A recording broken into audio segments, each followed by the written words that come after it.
تو اس سب پہ ہم بات کر لیتے ہیں. گفتگو کے لیے ہمارے ساتھ موجود ہے دفاعی تجزیہ بریگیڈیئر ریٹائرڈ وقار. السلام علیکم وقار صاحب, گڈ مارننگ آپ کو. تو اور ہم اس کو تواتر سے نہ صرف یہ کہ سیاسی سطح پہ, ڈپلومیٹک سطح پہ اس کو اٹھاتے رہے ہیں افغانستان کے ساتھ, اور ہمارا پڑوسی ملک بھی ہے, برادر ملک بھی ہے, لیکن یہ دہشت گرد کارروائیاں رکنے کا نام نہیں لے رہی, اسی طریقے سے ہو رہی ہیں. اور باقاعدہ اب جو دہشت گرد گرفتار ہوا ہے اس نے تو صاف صاف کہہ دیا ہے میں ان کی مدد سے بارڈر تک آیا ہوں. اس کی کیا وجہ سمجھتے ہیں یہ جو واقعات میں کمی نہیں آ رہی ہیں؟ اس میں ابھی جو افغانستان سے دہشت گردی ہے پاکستان میں, اس سے تو اسٹیبلش فیکٹ ہو گیا آئی تھنک پچھلے 1.5 سال سے. اور اے آر وائی کیا آپ کے پروگرام میں نمبر آف ٹائم ہم نے ڈسکس کیا ہے, یعنی یہ بھی بات تو اسٹیبلشڈ ہے. ابھی آ جاتا ہے کہ آپ جو طالبان گورنمنٹ ہے اس کا بیہیویئر کو ماڈیفائی کیسے کرو. یہ سب سے کرٹیکل ہے کہ کیا ان کو ریئلائزیشن ہے کہ اگر وہ ایک اسٹیٹ کو بھی کنٹرول کر رہے ہیں اور وہ نان اسٹیٹ ایکٹر نہیں ہے, ابھی آپ کہہ لیں کہ ان کی اپنی گورنمنٹ ہے, اور کیا وہ انٹرنیشنل کمیونٹی میں سروائیو کر سکتے ہیں, یہ سب سے بڑا سوال ہے. تو پاکستان کی جو اسٹریٹجی رہی ہے میرے خیال ابھی اس پہ بات چیت شاید کم ہوگی. ابھی جو ود ان پاکستان ایک تو آپریشن کنٹینیو کریں گے, اور آپ نے دیکھا ہے پچھلے 1.5 ماہ سے بڑی زیادہ کامیابیاں میں ملی ہیں, چاہے وہ بلوچ سب نیشنلسٹ گروپ ہے یا جو ٹی ٹی پی ہے یا جماعت الاحرار ہے, حافظ گل بہادر گروپ ہے. تو آپ نے دیکھا اسپیشلی کے پی اور بلوچستان میں میسو آپریشن ہو رہے ہیں انٹیلیجنس بیس, اور اس میں اللہ کے فضل سے بھی کامیابی جو ہے وہ بڑھ رہی ہے. دوسرا ہے بارڈر کنٹرول جو انشاءاللہ انشور کیا جا رہا ہے, اور تیسرا ہے جو ریجنل لیول پہ آپ نے پریشر ڈالنا ہے. اس میں ابھی کافی ساری آوازیں جو ہے ریجن سے جوائن کر رہی ہیں. رشیا میں ابھی پچھلے مہینے اٹیک ہوا تھا ایک کنسرٹ میں, اور اس کے تانے بانے بھی داعش سے ملے, آئی ایس کے پی اور اس کا ہیڈ کوارٹر بھی کابل ہے. تو کافی پھر ابھی یو ایس سے رپورٹ آئی ہے ڈپارٹمنٹ آف اسٹیٹ کی, اسٹیٹ ڈپارٹمنٹ, جس میں انہوں نے بڑا کرٹیسائز کیا ہے.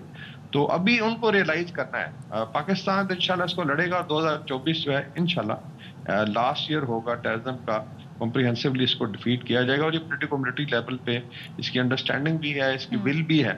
باقی بھی آیا تھا کہ کیا طالبان جو ہے بھارت کے کہنے پہ یا اپنا لیوریج بڑھانے کے لیے اس پہ کنٹینیو کریں گے, تو اس کے پاکستان کے پاس بہت سارے آپشن ہیں جو استعمال کیے جائیں. تو میرے خیال میں ابھی ادھر ضرورت ہے کہ ان کا بیہیویئر یا جو کردار ہے اس کو ماڈیفائی کیا جائے, وہ خود ریئلائز کریں.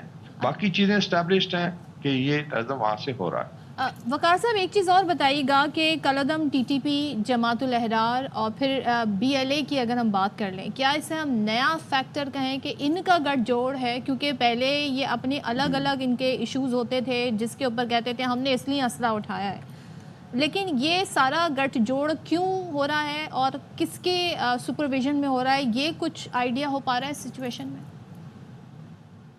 جس میں اگر جغرافیکل آپ دیکھیں جو سچویشن ہے اس میں کے پی کی طرف زیادہ ٹی ٹی پی کا زور تھا, اور بلوچستان کا جو بارڈر ہے وہ جو افغانستان کا کندھار صوبہ ہے یا ہلمند وغیرہ ان کے ساتھ ملتا ہے. تو اس میں پہلے آپ کو پیدل نظر آتی تھی اینٹی, آپریشن بیس جو تھا وہ کسی حد تک افغانستان ہی تھا, ایران سے بھی آپریٹ کرتے رہے. لیکن ابھی آپ نے دیکھا ہے کہ جب ٹینشن اس کے بعد ابھی جو دورہ ہوا ایرانی پریزیڈنٹ کا, وہ یہاں تشریف لائے, دونوں طرف ریئلائزیشن ہے پاکستان ایران میں کہ اگر کوئی پراکسیز ہیں تو یہ آئی تھنک بہت بڑی ڈیولپمنٹ ہے, جو افغانستان کو بھی ایک میسج ہے کہ پاکستان ایران کولیبریٹ کر رہے ہیں. ہمارا اگر بارڈر آف جو پیس ہے جو پہلے ڈکلیئر کیا گیا تھا وہ اسٹیبلش ہو جاتا ہے, تو پھر کم از کم جو ایران سے یا کراس ایک ٹرائنگل بھی بنتی ہے پاکستان افغانستان ایران کی. اگر آپ نقشہ دیکھیں وہاں پہ بھی کچھ موومنٹ ہوتی تھی کہ افغانستان سے لوگ آئے, پاکستان کو ہٹ کیا اور ایران کے راستے واپس چلے, تو وہاں بہتر ہو جائے گی کوآرڈینیشن. تو اس لحاظ سے افغانستان آئسولیٹ ہوگا.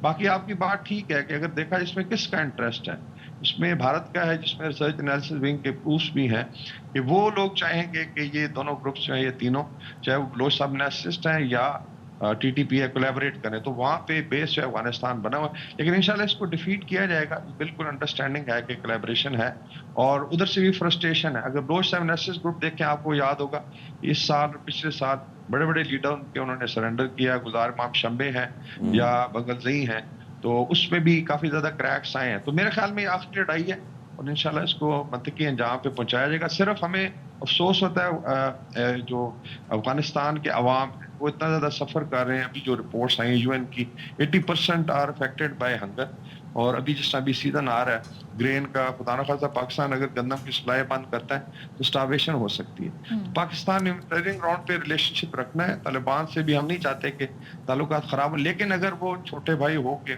بڑے بھائی کوئی سی طریقے سے آپ کہہ لیں کہ اپریس کریں گے یا وہاں سے اٹیکس ہوں گے تو اس کی I think there is a red line.